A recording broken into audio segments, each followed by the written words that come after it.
And our last scientific presentation of this session before Dr. Brewster presents his update is going to be about open aortic repair demonstrates better long-term survival than endovascular aortic repair, regardless of frailty, presented by Dr. Speldman. Thank you guys for the opportunity to present, and apologies for being one last thing between you and the welcome reception. Let's see here. There we go. I have no disclosures. So as background, as we all know, the volume of EVAR in the United States has long surpassed that of open aneurysm repair, which is remarkable for a procedure that initially had been developed and applied to patients unable to tolerate open repair decades ago. Related to this, frailty has become a widely used and increasingly quantitative summary of a patient's preoperative vulnerability to complications and even mortality in many fields. Surgeons have always employed some version of an eyeball test to decide whether to operate and what operation to offer patients with multiple options. So we aim to delineate this and understand the long-term outcomes of EVAR and open aneurysm repair in the VQI vision database, stratifying outcomes by frailty. We included all index EVAR and OAR procedures in the vision database, which is a linkage between VQI and long-term high-fidelity Medicare claims data. We next calculated the VQI frailty score, which has been developed and validated in multiple studies, that incorporates both medical comorbidities, but importantly, low BMI and baseline independence with ambulation and residence. This is a 0 to 1 scale that's differentially weighted, and based on previously characterized cutoffs, we developed two groups, a low frailty group from 0 to 0.25, and a high frailty group which incorporates moderate and high frailty above 0.25. Our outcomes were long-term all-cause mortality or survival, in addition to aneurysm-related mortality, reintervention, and rupture. We stratified the patients by frailty into two cohorts prior to propensity matching for OAR versus EVAR. The propensity matching included standard comorbidities and baseline characteristics.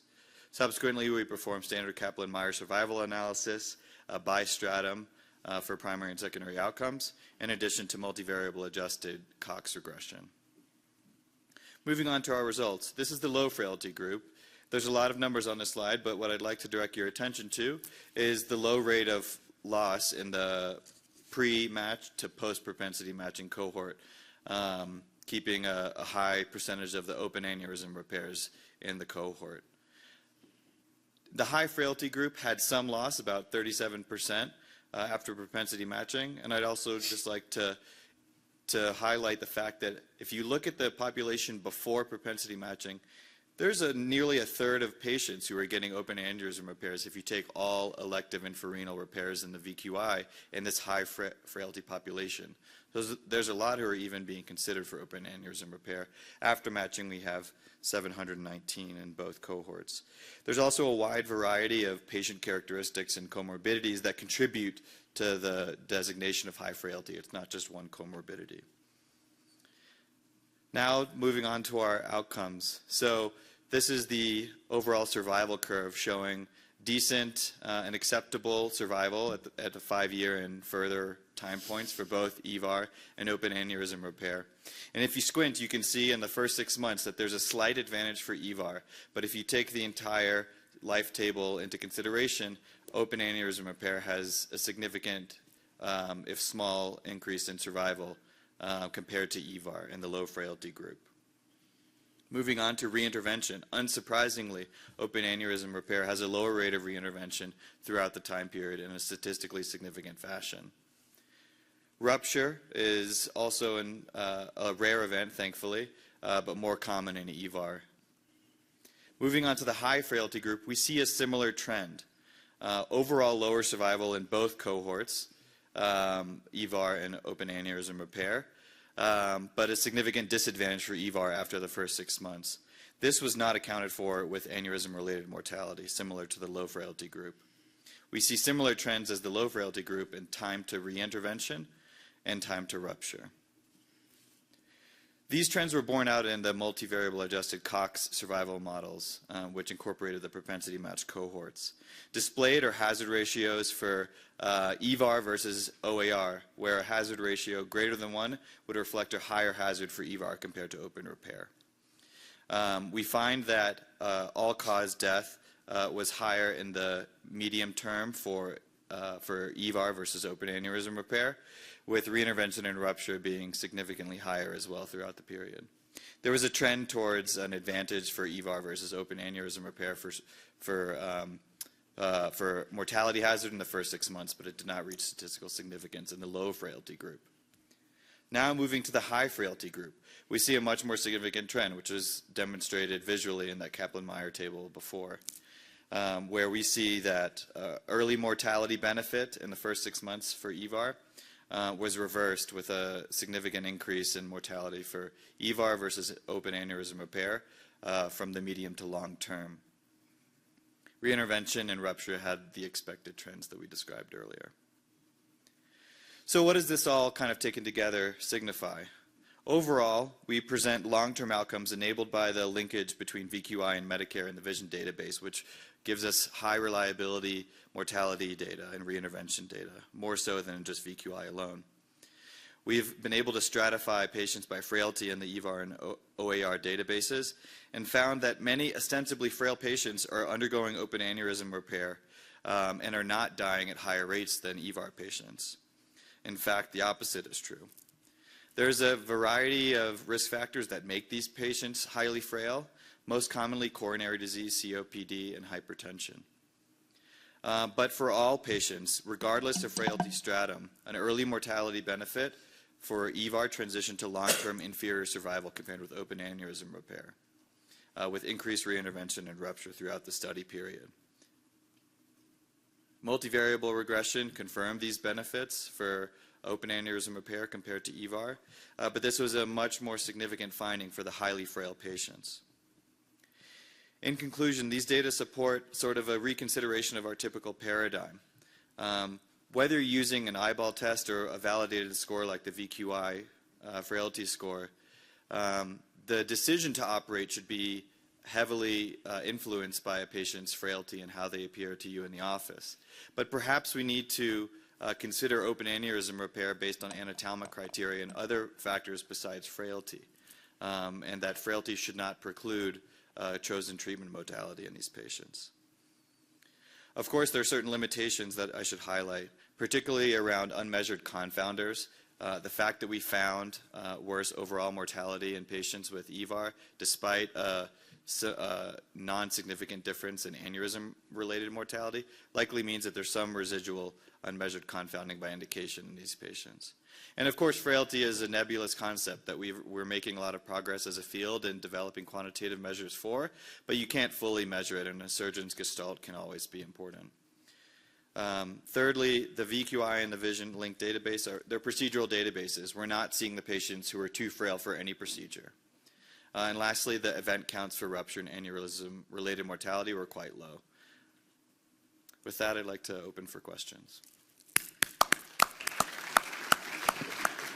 While Dr. Stern is coming up to ask a question, I was sort of looking at your hazard model and everything, and I noticed that in the hazards model that your lines crossed, meaning that the time, it violates the proportional hazards modeling.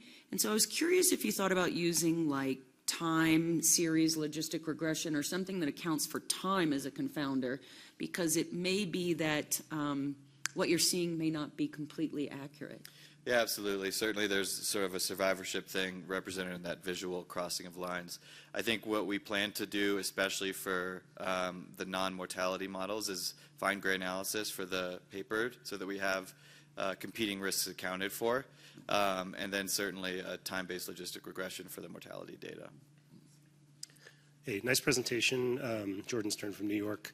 I have a methodological question. So did you consider looking at unmatched cohorts in addition to the matching that you did? Because it seems to me like you're stratifying patients by frailty, which is basically by comorbid status and other things like that. But then you're rematching them to match their comorbidities. And I'm wondering if that somehow like mitigates the effect of frailty.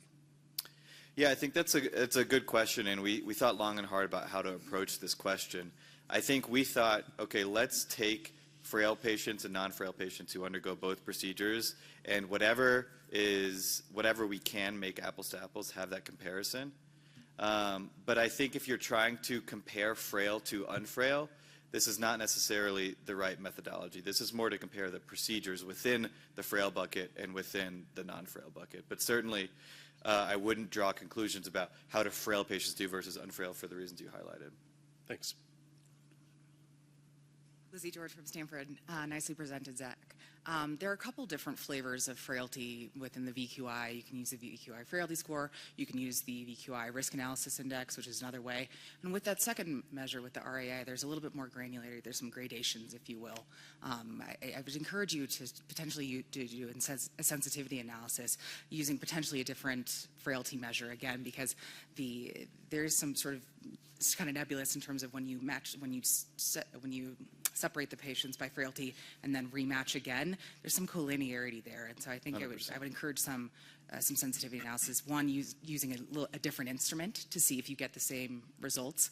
And then two, just with within the VQI, there's actually a variable called unfit for open.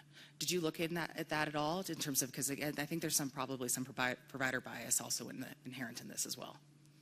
Yeah, I think we wanted to avoid the unfit for open for that reason, but definitely stay tuned. We have a sensitivity analysis with the modified frailty index and then the RAI as well, just to make sure that we're not just seeing a spurious kind of collinearity represented in this one instrument.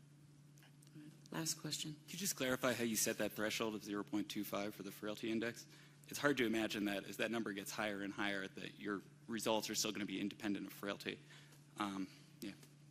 Yeah, I think that's a very astute question. Thank you. I think the proof is in the pudding, and the fact that this is a procedural database, and there were a very few patients with a VQI frailty score that was at the high end of that 0 to 1 range. The 0.25 was something that's been validated and defined in the initial creation of this instrument. Thank you. Thank you.